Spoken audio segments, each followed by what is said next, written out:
Good day guys, we're talking today about how to change language inside NHM app.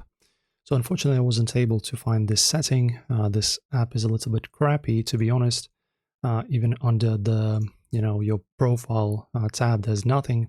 So I just recommend going ahead and reinstalling the app, because when you reinstall the app, you actually get a little prompt to choose the language.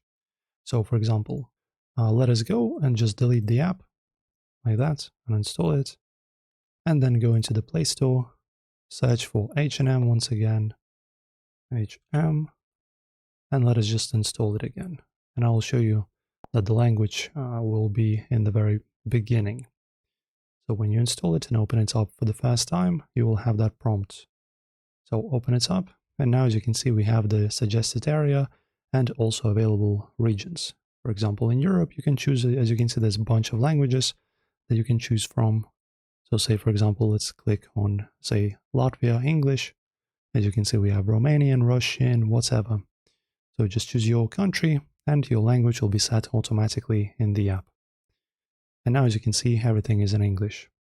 So that's pretty much the way. Enjoy, guys. If this helped you out, don't forget to like and subscribe.